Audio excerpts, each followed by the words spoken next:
Shane Bruce, Libertarian Candidate for Commissioner of Insurance this year in Georgia. Standing on the back porch of my good friend Terry's house, we've been having a conversation about insurance-related stuff. The wives are all inside doing the book club thing, and it's gone from a book about growing your own food to what's happening with the latest issue or version or show of one of those fat people shows, you know, where everybody's fat and everybody's trying to get thin, and they have to exercise and they have to watch what they eat, and it's such chaos. My wife's a sucker for that stuff. I don't care for it.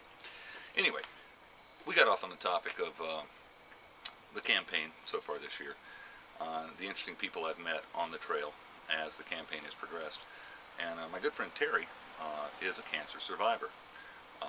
I have met an unbelievable number of people since I began this journey in April who were cancer survivors. I had no idea there were that many cancer survivors in Georgia.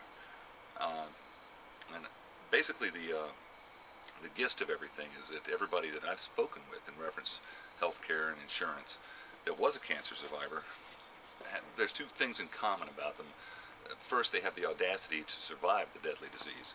You know, you're supposed to just go ahead and expire, but oddly enough, quite a few people managed to make it through.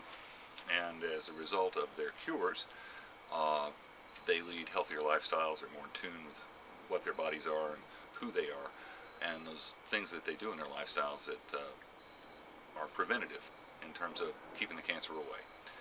And the one thing they all have in common is that as a result of having the audacity to live through cancer, they now are people that would be in a high-risk pool if Georgia actually had a high-risk pool. Because now that they've survived cancers, insurance companies want no part of them. You know, because the actuarial tables and the experience of insurance companies tell them if a guy gets cancer one time, he's going to get it twice. And the first time is hellishly expensive. The second time will, of course, be hellishly expensive. So they are some of the people in Georgia that are consigned to the healthcare gulags. I mean, yes, they can buy coverage, but essentially that means turning $60,000 a year over to an insurance company in the event that you might need treatment 10 years, 15, 20 years down the road again, or maybe next year. It's hard to say. Premiums are hellishly expensive on purpose because insurance companies do not want them as customers. So they have no viable options for healthcare.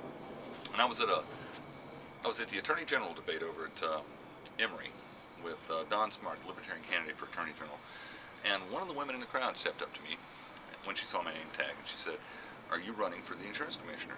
And I said, "Yes, I am." She goes, "Why can't we have healthcare co-ops in Georgia for cancer survivors?" It was a novel idea. I'd never heard that posted or posed that way before, and I don't have a good answer as to why we can't have healthcare co-ops for cancer survivors. It seems to me to make excellent sense. I mean, everybody I know that's a cancer survivor is in better shape medically than I am. They're thinner, they're more active. Near-death experience of that nature has transformed them into something beyond what they were before.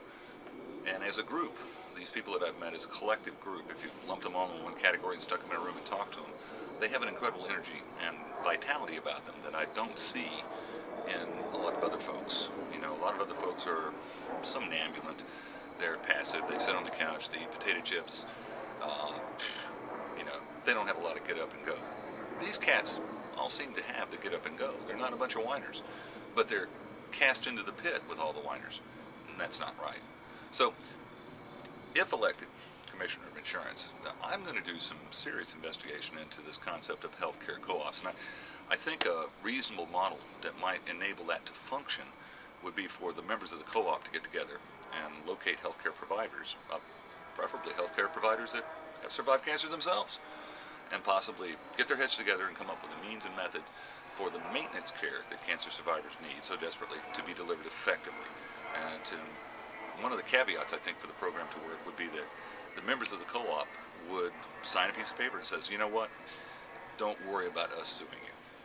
If we took malpractice insurance out of the equation, threw it the hell out the window, because all the members of the co-op said, we're not suing, then I got a funny feeling that the cost effectiveness of the whole program might come into line to where these people can actually afford to pay for their own damn health care. And that's all they really want. They just want to be able to get some decent health care. So anyway, that's the idea that popped out at tonight's soiree, which was a book club. It turned into a fat people discussion, which turned into this little bit on the back porch. Shane Bruce, Libertarian Candidate for Insurance Commissioner. I need your vote. I need your support. And as soon as I get my Pyrex donate button up on my Facebook page, if you could send me $19.95, that would be really cool.